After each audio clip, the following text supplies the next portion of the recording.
Hi there, and thanks for joining us for this webinar discussion of 5 big questions shaping the future of K-12 education. My name is Francis Vigent. I'm CEO here at KnowAtom. I'm glad to have you all with us, as well as our special guest, Jennifer Berkshire. To tell you a little bit about KnowAtom and our interest in these 5 key questions shaping the future of K-12. KnowAtom is a group of educators. We're located just north of Boston, about 20 miles north of Boston in Salem, Massachusetts. And if you haven't noticed, there's been a kind of education revolution that's been underway for some time. And at KnowAtom, we're not education reformers, but we find ourselves oftentimes in schools where education reform and other aspects of change are kind of underway. And so as we're helping schools and districts meet the needs of the new next generation science standards, which is our focus, why we're called KnowAtom,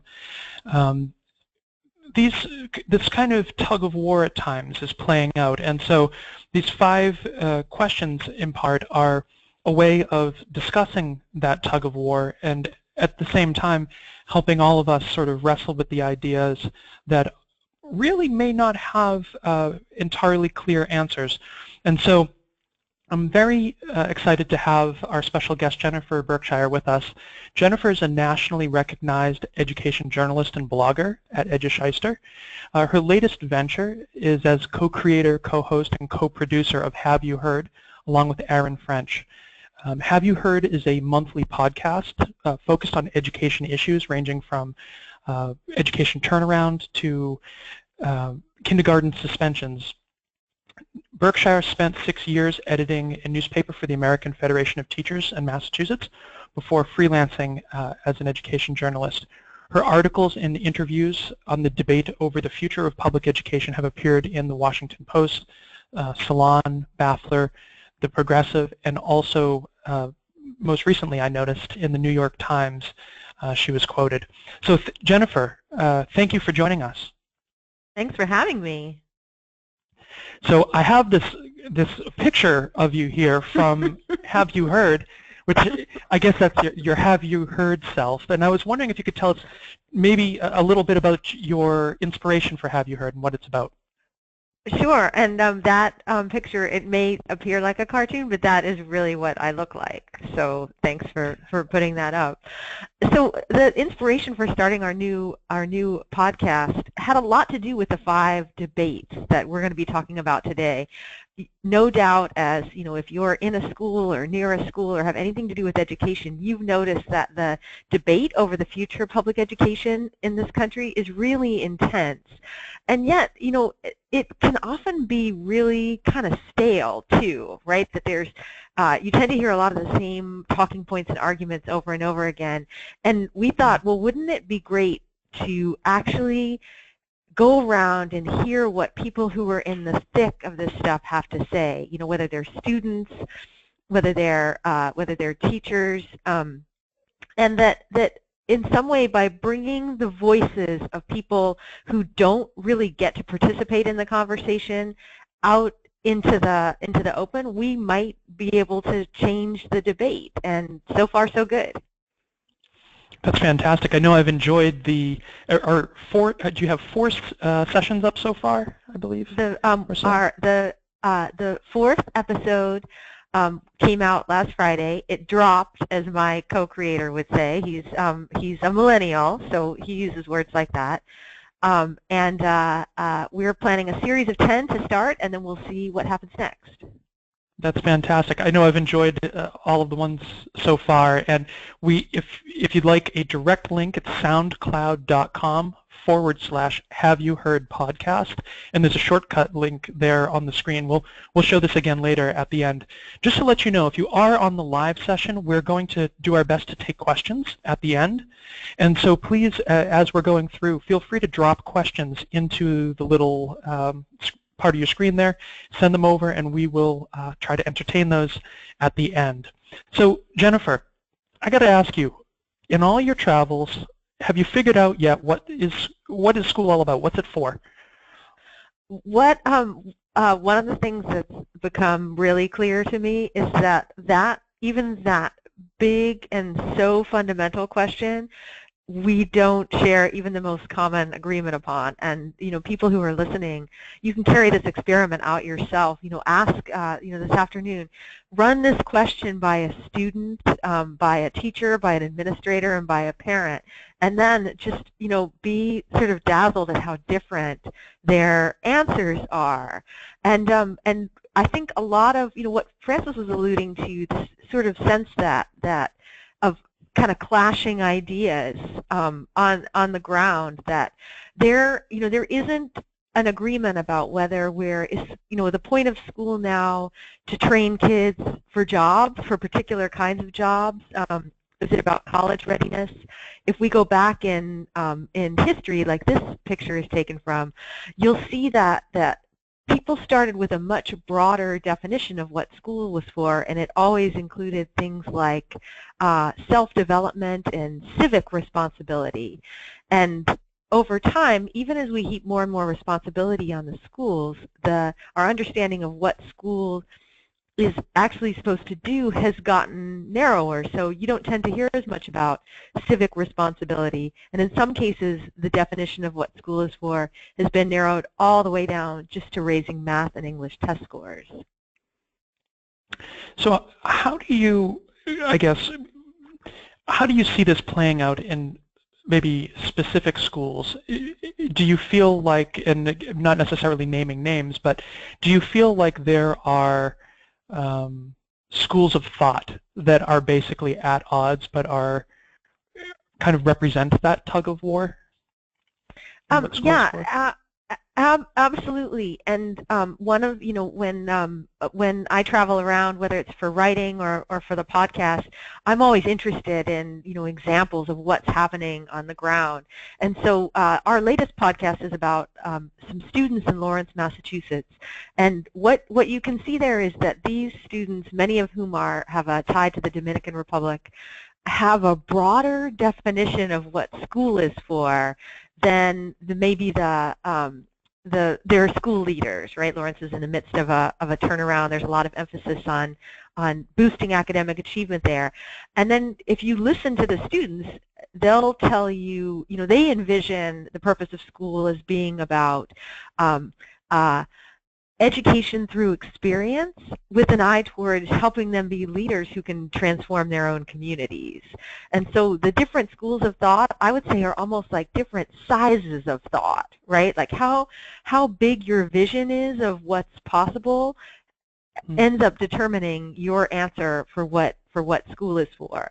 And so you see in some communities, like take Nashville, for example, there's been a huge effort there to tie schools to particular kinds of job training. And so you'll see more and more like academies in the community where kids basically pick their occupation early on and get trained for it, so that like you're being trained for a health career, for example, or you might end up at a hospitality academy. Think about how much narrower that school of thought is, the school as a kind of vocational training center, versus what the kids in Lawrence, who you can hear on my latest podcast, are talking about, where they see school as broadening their horizons. It's interesting. It seems like, and this picture I think fits well with that picture, that it's about how broad your vision is in the sense of the origins of education. And again, it depends, I guess, where we're particularly pointing, but the idea that in part the origins of education are in part of religious education, to have literacy, to be able to study a text in some cases.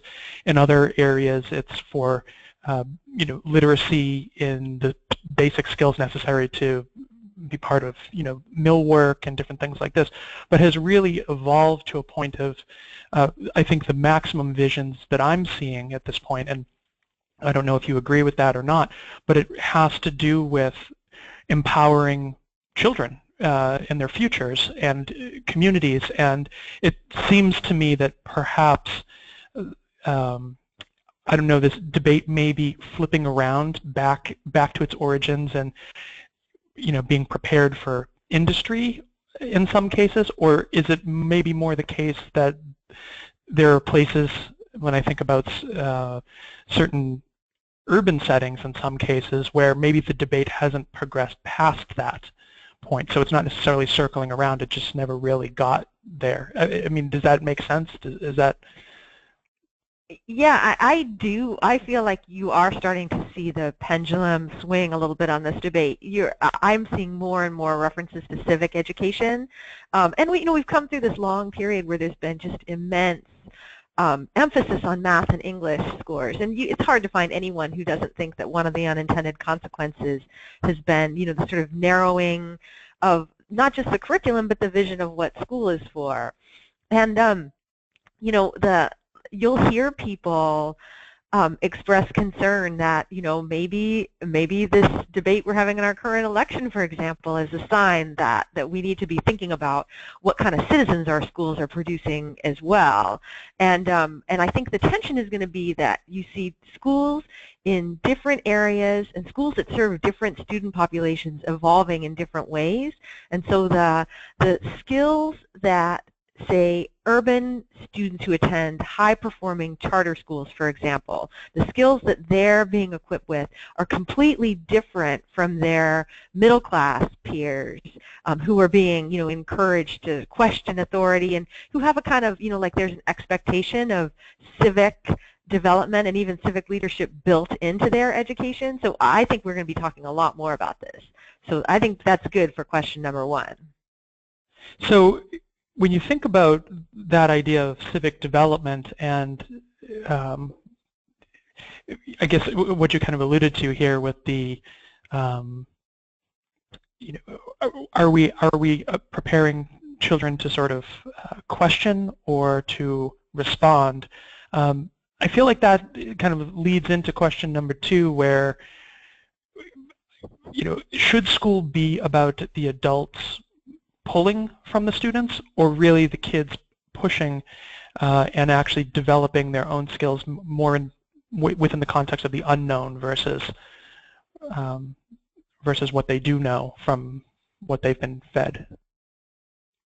I think this is such an important question. You don't usually hear it phrased this way. I will acknowledge that I did steal this from somebody else. But what are the last, our experiment in urban education reform in particular has shown that you can really drive achievement up if you have a model where adults are just pulling kids like crazy, and that the problem is that once kids then get to college and that sort of structured environment isn't there, that it becomes really hard for them to succeed on those terms.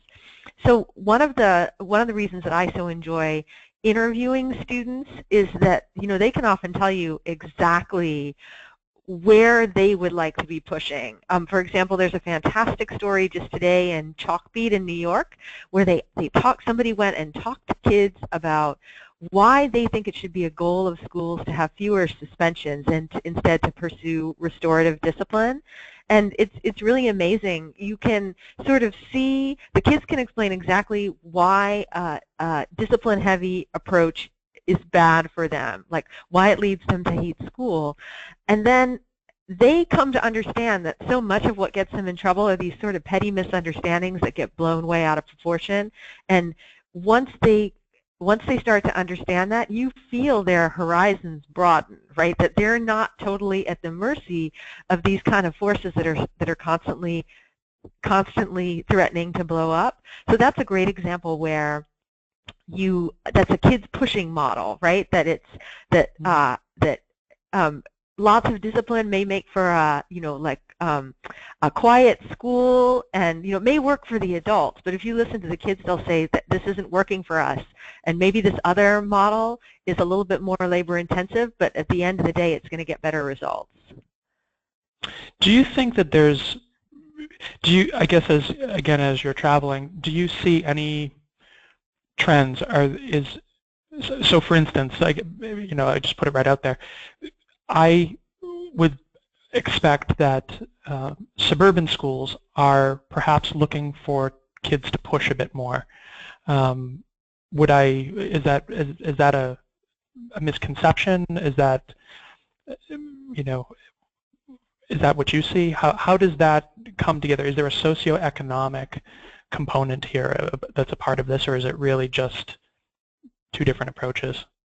I think, like that would certainly be the expectation that like, oh yeah, like middle class kids are going to have more room to push. So I'm always looking for the examples that defy the odds and can inspire everybody else. So I was just out in San Francisco. This is going to be the future episode of Have You Heard? There, it makes a lot of sense that if students have a curriculum that they're invested in, that they're going to, stay in school longer and maybe do better in their classes. But no one had really studied this in any kind of systematic way. So I went to San Francisco, where there's a really cool kind of culturally responsive curriculum in the high schools now. And I went and I talked to kids, and and I got to hear what they were learning. And this particular group of students they had a bunch of questions about how school lunch plays out at their school. It's a big urban high school. Like a lot of schools, it's, like crowding is a problem, and so they have some, ridiculously short amount of time to eat lunch. So the students were learning all sorts of research skills, but they were also learning these things that they weren't even aware they were learning about, how to navigate what seemed to be a kind of insurmountable bureaucracy, like what to do when an adult tells you no. And so then it happened that some researchers at Stanford also studied the program and were able to show that for kids who had been at risk of earning low grades and dropping out, that this hands-on curriculum made a huge difference. And so I'm looking for examples like that, where kids get to exercise more freedom, and then, as a result of having measurable success, maybe we can hold that up for other schools and other districts. When you think about measurable success, one of the things that I think is often discussed is the role of charter schools, and I know that charter schools are a kind of petri dish for new ideas and new models that oftentimes may not have been tested in a sort of formal school setting over the course of many years and months.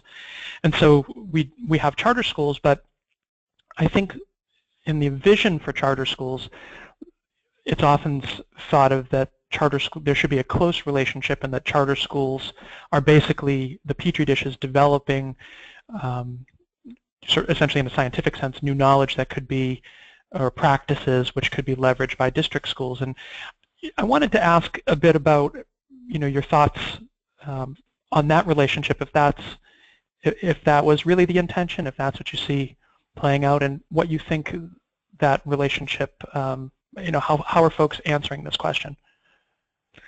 I think that absolutely was the intention, but that it's harder and harder to find examples where that's what's happening instead. And now I'm particularly interested in what's happening in urban districts, and my particular beat is, I refer to it as the unintended consequences of education reform. But what you see more and more of is, an expanding charter sector that competes with the district. And so this is really like this unanswered question is, if a school district isn't already in the throes of it, it looms, because what the original vision that charters would be a sort of laboratory of innovation and then export their best practices back to the district, that is not what's happened. And instead you have a competitive relationship, often a really strained relationship. And in some cities it looks that charters will eventually replace the district or dominate. And so if that's going to be the case, it raises a whole other set of questions, some of which are on our list of the big 5 questions. So I am this is one question where I feel like the answer is less clear and also less sort of hopeful, that it's hard to find places that have really resolved this this tension, that it's hard to meet the demand that parents have for more choices, but also take care of kids who, for whatever reason, are not going to exercise that choice. So thinking about exercising choice and this idea of competition, so maybe competition first. Where do you feel like the root of that competition is coming from, such that the competition can actually result in a district becoming essentially an entire charter district? You mean you mean who's driving that, or?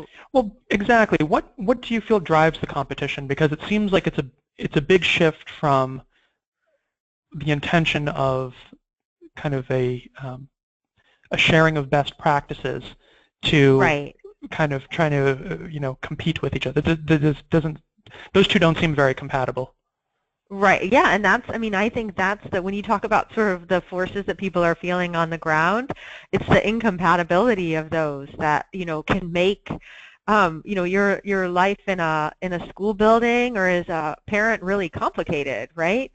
And so you have a few different things going on. One is that we're living through a period of just intense anxiety about the future, that, parents are tremendously concerned about what lies ahead for their kids, and so they're making the very rational decision to just pursue what they see as the best choice possible.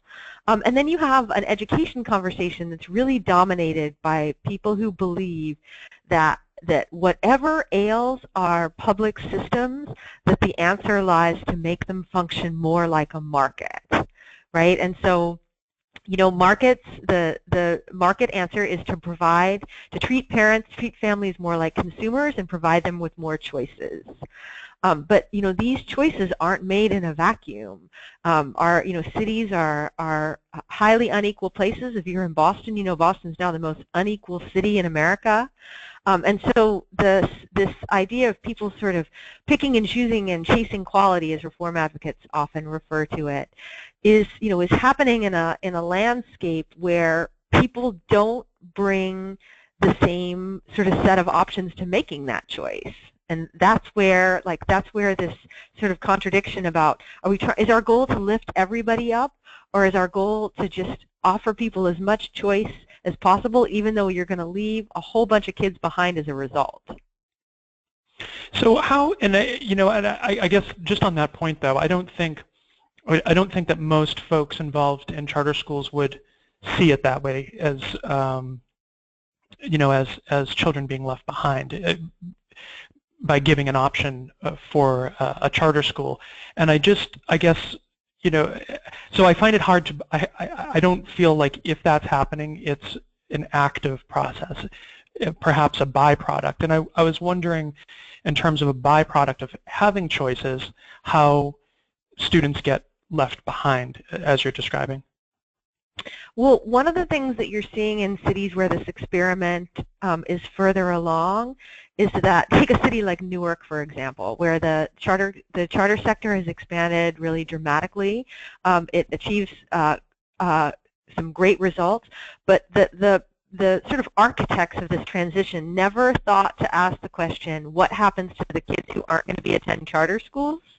And so it's now widely, accepted that the kids who did not end up in, a high-performing seat, as they're called, have fared badly, right? They're now in their schools have fewer resources and more kids with higher needs.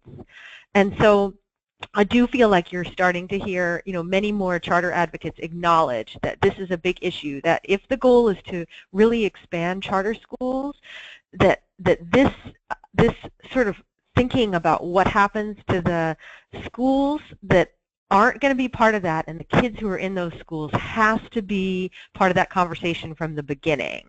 Because you can't, the idea that you're going to have, 60% of your students or 40% of your students in schools that have fewer resources but are having to attend to kids with higher needs, that's just, that's an impossible scenario. There's no one who really thinks that's an ideal outcome. Well, it seems like what you're describing is as money follows the child in many cases, that while all students have a choice, those who execute their choice are the ones that that actually are moving. And if there's a situation where, and particularly if there's a correlation between those who don't execute a choice as well as need, then those are the folks who are left behind, or the children who are left behind. And so so the picture I get, I guess, is you have sort of a concentrating effect of need within the district schools, and maybe more. You have sort of a flight effect to the charter schools. I guess the question I have about that then is, kind of maybe does the debate kind of go full circle? How are the best practices that are being developed then, in a sense, the environment changes? It's like you have two totally different ecosystems now.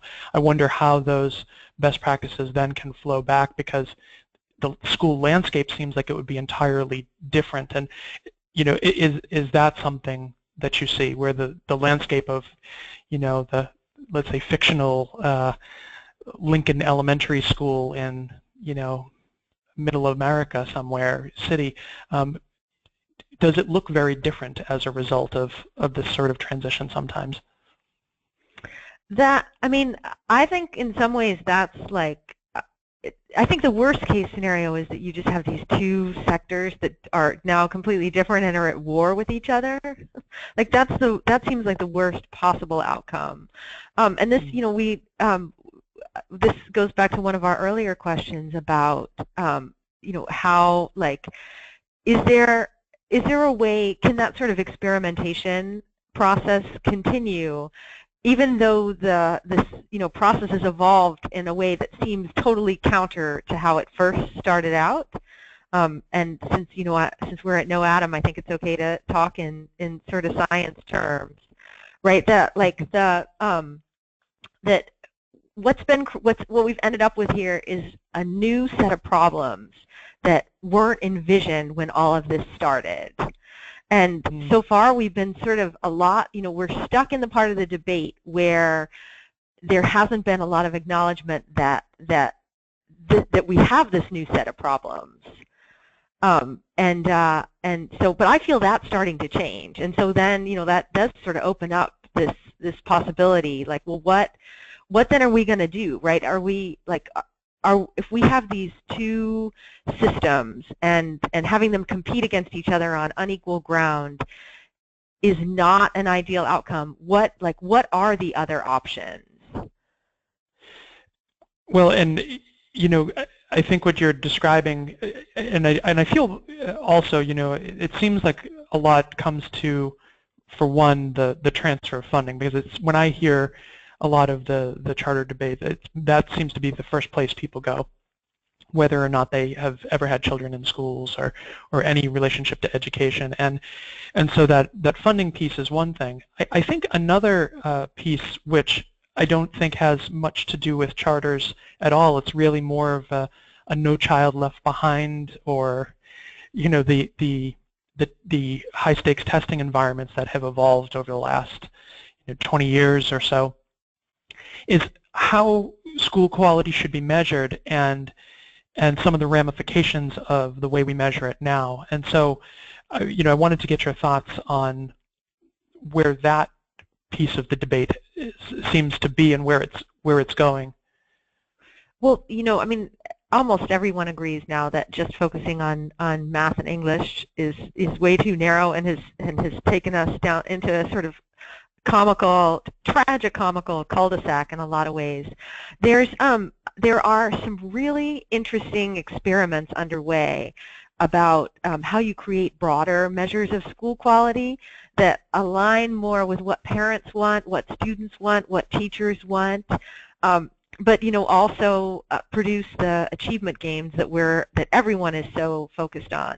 So one of them is happening right here in Massachusetts. A friend of mine, a scholar named Jack Schneider, who's an education professor at Holy Cross, has been working with urban districts to come up with an alternate measure of school quality. He's focused on schools where he lives in Somerville, Because what happens when schools are graded, for example, on parents go to look for a school, and they're looking at their real estate listing site, and often what they'll do is they'll just show you how the schools fare with, say, SAT scores. And what ended up happening was schools, they're really diverse, like in Somerville, where an astonishing range of languages are spoken, and you have kids from all these backgrounds. They end up at the very bottom of the pile, and so parents would be told, oh, don't go to school here. You want to go someplace more affluent, and that just exacerbates all the inequalities we've been talking about. So he and a whole team of researchers set out to see if they could come up with a measure of school quality that would more accurately value what Somerville has to offer, but also take into account all these things that parents and teachers and school leaders and students really care about. And the measurement is so much broader, and I sort of felt my world opening up a little bit as I read about it, because you could see, like, if we started with this broader definition, and then it came time if we needed to sort of step in and try to fix a school, we'd be trying to fix it in a broader way. Mm. I know I've seen, and I'll use Massachusetts as an example, even the quality measures that we have now, it's not necessarily an issue of proficiency. In Massachusetts as an example, the CPI indices that Massachusetts use really don't look at proficiency, they look at failing. And so what we see, particularly within science data, is that folks try to kind of get rid of the bottom, but they never really get students over the line to a level of proficiency or advanced, even on the existing metrics, because that's kind of how the formula is structured. And as soon as that lowest tier, it kind of empties out, then it's kind of off to put out the next fire. And so, the example I think of this going awry is one of these. There was a recent Associated Press article about Lynn, Massachusetts, and they could not be reached for comment, but basically the children of migrant workers, I believe it was, were being kept out of schools and put into, particularly they were being kept out of 4-credit classes. So they weren't being allowed to enroll in the high school, and they were being sort of funneled to adult education and transitional sort of assistance programs instead of the elementary, middle schools and high schools. And it feels like that measure of school quality really steps over the line at that point, at least because it feels like the equivalent of a hospital closing its doors to the neediest patients for fear of their impact, the impact on the data, if somebody should, die in their care, in essence, in a hospital. But in the case of a school, if they can't make progress fast enough to, measure on some metric, is that something that do you think is isolated or connected? That is such a great and horrifying example, and when you think about it, that shows you where question number 4 intersects with question number 1, right? That at a certain point, you think Lynn has been a kind of a gathering point. Lynn is a place where immigrants come. There were like 28 languages spoken in the public schools, and so part of the vision for public education there has always been to help immigrants transition, right? And if you go to a Lynn school and you're there when a student arrives, it's kind of an amazing scene, but you also see firsthand the challenges, right? Like what to do with a student who's just arrived and doesn't speak English, and park testing is right around the corner. And then you see with the example you just gave how they've ended up with sort of re-engineered understanding of what their schools are for, and they're now to make measurable progress in math and English such that they view these kids, these newcomers, as a liability. And I think that's an example that shows you how far off track you can get if you're focused so intently on the smallest measurable units and you lose sight of this bigger question about what school is for. And should there be, if there's a broader measure of school quality, is there a way to value the contribution that schools in Lynn that do that do meet their responsibility of welcoming these newcomer, these new immigrant students, and and help them meet particular benchmarks so that the schools then don't they can embrace their success with that rather than feeling like this is something to be like send these kids off to some place where they're not going to be counted.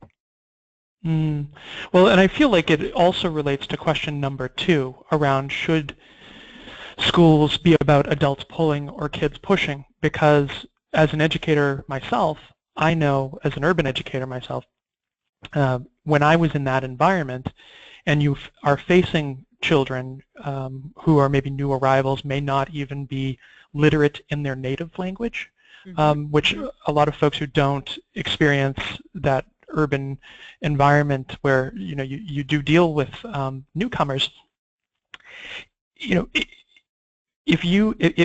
the focus is on these little granular pieces of a particular, getting a certain number of test items correct, so that your school doesn't fall into a certain accountability status which either threatens your funding or your autonomy or such.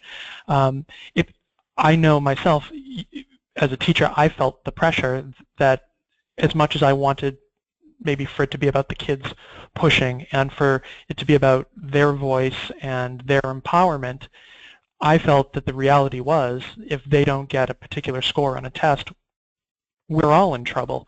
Do you feel like that's part of this connection and maybe even part of the urban story in education right now? Absolutely. That that what you see school leaders and teachers acting completely rationally within this system, right? That the overwhelming emphasis on having to produce short-term goals rewards, stuff that's ultimately counterproductive. And I'll use the example. I went to a student forum in Lawrence last week, and a senior who you'll hear in my podcast was talking about how on the one hand, like achievement is measurably higher in Lawrence, and the schools have improved in so many ways. But the student was complaining that there's so much emphasis on short-term gain. She likened it to a quickie weight loss plan, right? That's what the adults were focused on rather than a long-term investment. And I thought, wow, that's so insightful, this Lawrence High senior, and that's part of why I think it's so important to be able to hold up examples where people are doing things differently, whether they're measuring things differently, whether they're, like sometimes we just want success stories within the same crazy system and hope that, like by both adults pushing, kids pushing and adults pulling, that we're able to change those systems over time. But yeah, what you're talking about is, is really common, and it's, I think there's more and more people acknowledge that we got to an absolutely crazy place, just sort of, testing and measurement wise.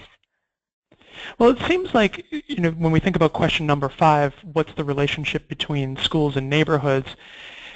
One of the things that I think about in your example about the student and their view from where they're at about sort of trying to maybe get low-hanging fruit and points and tactics in their experience, that even when you look, and it is the bigger that a school district gets as well, they're not monolithic, even though it may appear that way on the outside, that within a school district, any particular elementary school or any particular middle school can be approaching something entirely differently, and you may have those folks who are trying to, the get-rich-quick scheme equivalent of test prep or things like this to try and, boost things, and others who are really taking a longer view and more of a holistic approach could be happening essentially side by side. So, the connection here being that the school buildings themselves almost function like neighborhoods, but then there's this bigger question about what the relationship between the school and its literal geographical neighborhood is. And, what are your thoughts on that? Well, so this just happens to be a question that I'm particularly passionate about, and in my, I've gotten to travel all over the country, and I do tend to gravitate towards places, neighborhoods that you wouldn't necessarily visit if you weren't going there to investigate some kind of a problem. And if people who are are in cities, this you'll know what I'm talking about. As we move more towards a kind of market-based system in public education, the argument has been that like the goal is either to get the students out of their bad neighborhoods, or that the neighborhood doesn't matter. If you can just get the student into a quality school. But as any sociologist will tell you, these things don't happen in isolation, right? Students live in neighborhoods, and the school is one of the most important institutions, along with the family, along with like other things that bind a community together. And so I think that we've been way too quick to just sort of think that that neighborhoods don't matter, and that if you can just put kids on a path to college, that's how you're going to solve these big questions like income inequality, the lack of social mobility, and poverty. But without ever thinking through what's being left behind, and what happens to those institutions when people now have the choice to go someplace else. Like what happens to the neighborhoods when they don't have schools anymore? This picture that you're looking at now, some of you may remember there was a group of people in a neighborhood in the south part of Chicago that launched a hunger strike over the summer because that part of Chicago has no open enrollment high schools left. And they felt that this was really unfair, that there was no way to sustain their community over time. And so they laid out a very specific vision of what they thought, what kind of high school they wanted, and the kinds of careers that they hoped that it would train and equip kids for. And that, they did not win that particular battle, but that argument about what kind of schools we're going to have and what their relationship to the neighborhood is and who gets to make those decisions is very much unresolved. And I think we'll be hearing a lot more of that. It seems, when I think about the relationship between schools and neighborhoods, it's a type of seems to me like a type of like a planning issue. Like I think of urban planning, and I think about some of the early ideas and examples from DC, where there was this idea that there were certain parts of town where they could locate all of the stores, and so what they did was they took and created shopping malls basically in certain areas of DC, and it was part of this urban planning kind of new urban planning model. And what happened was that all of the neighborhoods that were built up around, they had no stores, they had no coffee shops, they had no anything. It was either all residential or all commercial. And what happened was, and people still talk about this to this day, is that there are parts of town where you have to drive great distances to just get a coffee or to get a newspaper, and there's no place to kind of hang out and meet your neighbor. There's no sort of social cross points. And on the flip side, there are parts of town that are completely deserted in the evening or after 4 or 5 o'clock, because that's where all of the kind of office buildings and things were located. And so in essence, by hyper concentrating this industry in these different places, it had a really unintended effect on neighborhood sort of socialization and things like that. And when I think about schools and the busing and some of the disconnect that can happen between schools and neighborhoods, I think about some of that movement from K-8 schools to elementary and middle schools to really, instead of 10 middle schools, you have now 1 or 2 middle schools, and it just seems like it becomes almost more and more industrial. And I know that a number of studies have been done really looking at the transition between students leaving elementary and going to middle school, and how it's problematic for them developmentally at that point to kind of be uprooted from everything they've known K through 5 and then be thrown into a middle school environment where there's entirely new faces and new expectations, and just themselves developmentally they're in a kind of a tentative state as students, and I wonder, does this neighborhood busing situation layer a whole other piece on that when you think about students being taken from within walking distance of a school building and moved to potentially, quite far away, is when you start to think about regional schools even.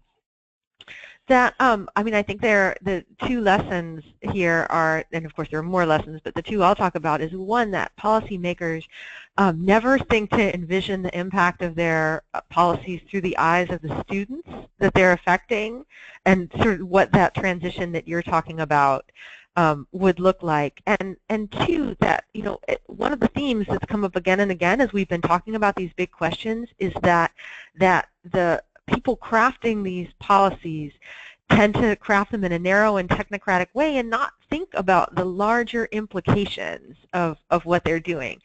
I have spent a lot of time in New Orleans because that city is held up as an example of what urban school districts in the future are going to look like.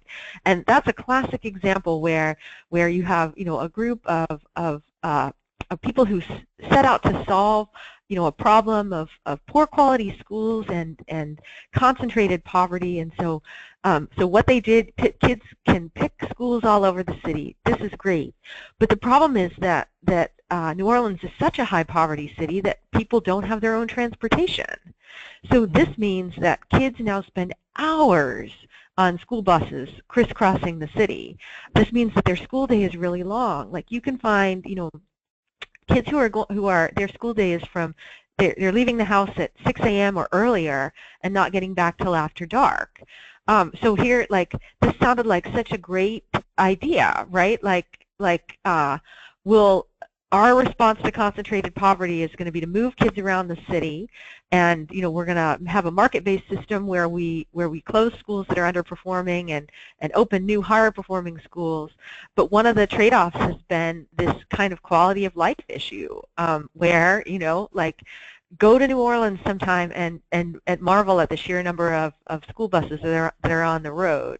So I think that is, these things are cautionary tales about how policy, the impact, it's kind of the ripples in a pond, right? And that you can, and the unintended consequences can go so far beyond what the architects of these policies set out to do.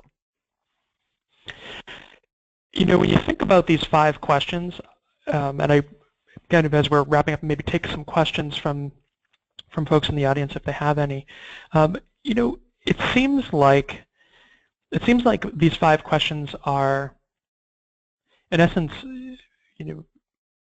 not only unresolved, but they're kind of, education feels like it's in a bit of a tentative state right now. I mean, do you feel that whether you have an answer for all 5 or some of the 5, do you feel like there's a clear path forward in deciding what school's for, or whether the adults should be pulling or kids should be pushing, how to reconcile the relationship, if that's what's necessary, or really build, or whatever, that create a relationship between schools, the charters and districts, and I think you've given one around measuring the quality of schools. But when you look at these 5 questions, are there any clear paths forward for any of them? Well, if there were clear paths, then I wouldn't be attracted to them as questions, because I'm really I'm always drawn to the sort of messy, unresolved issues, and I think what's really important for people to understand is that these are the often unspoken debates that are happening are happening all around them, and that it's because there aren't easy answers that these are so intense. And you can feel the ground starting to shift under some of these. We're seeing the whole conversation around testing start to shift.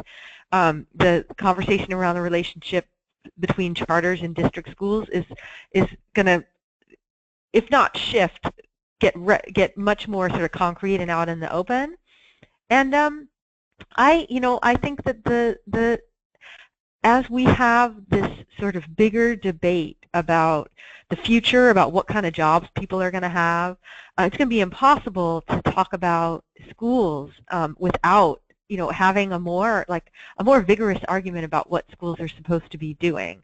I'm really encouraged by all the attention that's being paid to civic education. I also think it's really interesting. We haven't talked about desegregation in this conversation, but suddenly you see references that we're talking about that again, and like whether it's really possible to have it's widely understood and agreed upon that having kids attend school in a highly segregated context is just not good for anyone, and that includes kids in affluent areas, right? That they lose out when they're only surrounded by a very narrow segment of the population.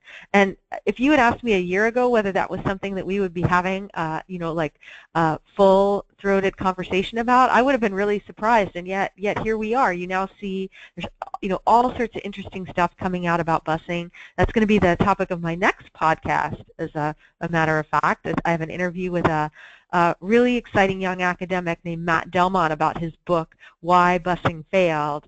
And it's kind of a trick question. Sounds quite interesting, and I have to get to New Orleans to see all these buses you keep talking about. Yeah, you do have to go to New Orleans, because that really is for people who think that the market holds the answers to our public education woes. I really encourage them to go to New Orleans, see for themselves what's worked and what are the things that people never thought about. What are the unintended consequences of having schools basically compete against each other in the contest for higher test scores? What do you end up with a lot of, and what do you end up with very little of? So we have some interesting questions here. So I hope you have your thinking cap on. I do. Actually, I am literally wearing a thinking cap. Wonderful. Well, we have some big questions here. So one is, do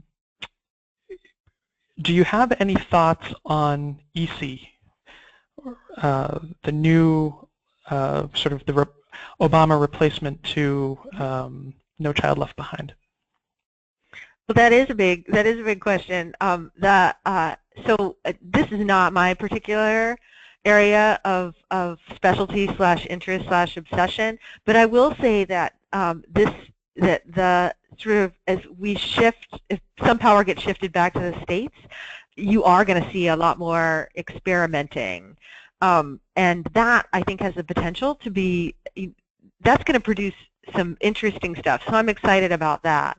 But Francis, you and I were talking earlier about how you can already see that there are efforts underway in particular states to shape what's happening with the new regulations in ways that people aren't really aware of. And so much of this is so much of this is going to be in the implementation, but also in what's happening behind the scenes to either, I mean, I would just say we have to pay very close attention. So here's another one that kind of maybe piggybacks on that a little bit. Somebody, I'm not sure if this is a snarky question, but I'm going to ask it because I think it is a thought-provoking question. Is education really about children? they're saying they're from a Common Core park state or something like that. Yeah, I mean, that, like, it's really easy if you follow education and you write about it and you travel around. It's easy to get really cynical, and I think a lot of teachers can relate to this. You have that sense that there's just one thing after another that comes down the pike, and the more you understand that the stuff that's coming down the pike is often driven by, like, someone's figured out a way to make money off of a particular service, And we see this with ed tech. We see this with a lot of test prep stuff where you have salespeople going from school to school promising certain percentage increase if a school buys into a product. And it's easy to look at stuff like that and think that this has nothing to do with the kids, which is why I think that focusing on these bigger questions in some way forces that debate, right? That only in a system where we've lost sight of what schools are for can we view quickie, test prep, sales solutions as the answer. And this one, here's another interesting one. So this person's asking if there's a difference between for-profit and non-profit charters that you've seen. Yeah, there's a huge difference. So we tend to talk a lot about the sort of star charters, these chains like KIPP and Uncommon, but the largest charter operator in the country is K-12, which is a for-profit virtual charter chain, and the research about how kids fare in the virtual charter context is absolutely dismal. You hear some people, people who love charter schools saying that we have to figure out what to do about this, but when you consider that this is the biggest charter operator, that's a big problem. And the for-profit thing is a huge part of that. When you're under pressure to deliver profits, the corners that get cut tend to be the corners that directly impact the students in the system. So I take a hard line on this. I don't think for-profit and education mix. I know people will say, oh, we've schools have always relied on for-profit vendors, right? But there are differences in there's a big difference between a huge virtual charter school system and the vendor that your school system relies on to supply computers, for example. Mm-hmm. Sure. I guess a new question in a different direction. So are community schools, what's being called community schools, are those neighborhood schools, or is that an entirely new model? So we have different names for a lot of this stuff, and some of these experiments have a way of coming back. So the concept of a community school can be a neighborhood school, meaning that students who live in a particular area attend it. But it could also serve a broader population of kids, but serve as a community hub. And the idea would be that the school would provide other services to a broader population beyond just the kids who go there. So the students who attend would be supported in various ways, but maybe their parents are benefiting from the school as well. And we've seen there's a successful example of this in Lynn that's been around forever, that parents can learn, they can take English classes, they can learn about financial management. The school can function as your healthcare clinic. I think that this is very positive in a lot of ways, and it does sort of force this question of what is school for, because I think what critics would say is, well, unless we have evidence that community schools are boosting achievement, they're not worth it. But if you start out with if your question is bigger, right? If you understand that a school plays a key role in a neighborhood, and that health, the health of the student doesn't just the student performance doesn't take place in a vacuum, right? That like kids go home to families, and if families are thriving, the kids much more likely to do better in school. So you see more and more interest in community schools across the country. I would say I'm a little bit of a contrarian on this. I still think it puts all the onus on fixing every problem in the world on the school, and that we need to think about, well, if the problem is that everybody in the neighborhood lacks access to quality health care, maybe that's a problem that's a little bit bigger than an individual school can fix. That's a good point. I hate to be a naysayer. No, it's a good point. You know, where should healthcare come from, especially more than what you can provide in a school too. I think is part of that. So we'll end on this question. So okay, go ahead. I'm sorry. Is that? No, go ahead. Well, people are following so Mark Zuckerberg, made this huge controversial gift to the Newark schools, but people say that he learned a lot of lessons, and so he and his wife are focused on more specific ventures, and one of them is a school in East Palo Alto that will provide, like all sorts of wraparound services. So the kids who attend that school, their families are guaranteed health care. And I thought, I read about that and I thought, oh, this is so depressing, right? That you would have all that power and influence and that would be your solution rather than, we really need a health care system that works for everyone in the country, including people who live in East Palo Alto. Sure. No, it's a good point. And my guess is he'll probably learn a few more lessons along the way too. But the last question that I thought was kind of interesting here is, what about educator preparation? Yeah. So this is a huge issue, and I think that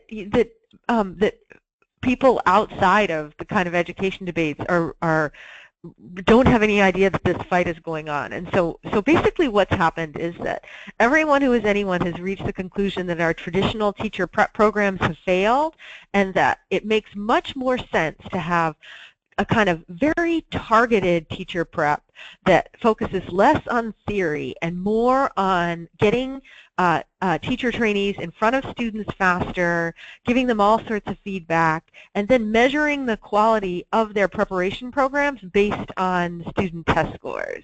So, I have no particular love for traditional teacher prep programs, but to me, you can spot the unintended consequences of this approach, the new approach, 10 miles away. And one of them is that, when you throw out all of your theory, that includes things like theories of appropriate child development. You can see how teachers-to-be need to understand things about how kids develop and what is appropriate when. And you can see that this approach is moving in a very, very narrow direction. As opposed to teacher prep sort of broadening its perspective, there are some interesting counterexamples, like at University of Washington, where they bring the community into the teacher prep program. And because all these debates are happening at the same time, right? That there's the conclusion that teacher prep is a failure, but there's also the now increasing acknowledgement that students really benefit from having teachers who look like them and who understand what's going on in their community. And so you can see how it would make sense to broaden what students are learning in their teacher prep programs as opposed to focusing so overwhelmingly on driving up achievement in a narrow way. Boy, there's so many questions. I wish we had more time because it's. I think we should have had the 10 key questions, or maybe the 20 key questions to shape the future of K-12. Or we could have had. What if we had the webinar last for 10 hours? That maybe we can try that. It would be a. I don't know how you like. Would that be a webathon maybe? But, next time we'll do a webathon. A webathon. Okay, so we'll have to schedule that. But in the meantime, I just wanted to say thank you very much. I feel like I've learned a lot, and also there are clearly more questions even than we've had the time to discuss, which no doubt are going to continue shaping the future of K-12 education. So Jennifer, thanks for joining us. Thanks for having me, and thanks to the people who asked questions. Those were great questions. Thank you, and if you haven't checked it out already, you need to check out this podcast series. Get there after this discussion. You should check it out and bookmark the site soundcloud.com/have-you-heard-podcast. You'll be able to hear all of the great interviews and discussions in a very NPR but much cooler format from the folks at Have You Heard. And also, we're on iTunes as well. If you just go to the iTunes store and search for Have You Heard Podcast, you'll find us too. Wonderful. And Jennifer, they can follow you at EduShyster on Twitter, right? They can. And also, they can. I weigh in throughout the day on matters large and small. And also your blog, which has quite a following as well, edushyster.com. And if you'd like to find out more about KnowAtom, you can reach KnowAtom at KnowAtom.com and stay connected to us also through our blog and Facebook at facebook.com/KnowAtom, and you can follow us on Twitter as well. Our handle is just KnowAtom. If you'd like to access a recording of this webinar, one will be sent to you by email with a link, but you can also access it by going to KnowAtom.com/STEM-innovators, or just check out the resource section of our site. Thank you for joining us. Thank you for all your questions, and I wish you all a wonderful day. Take care.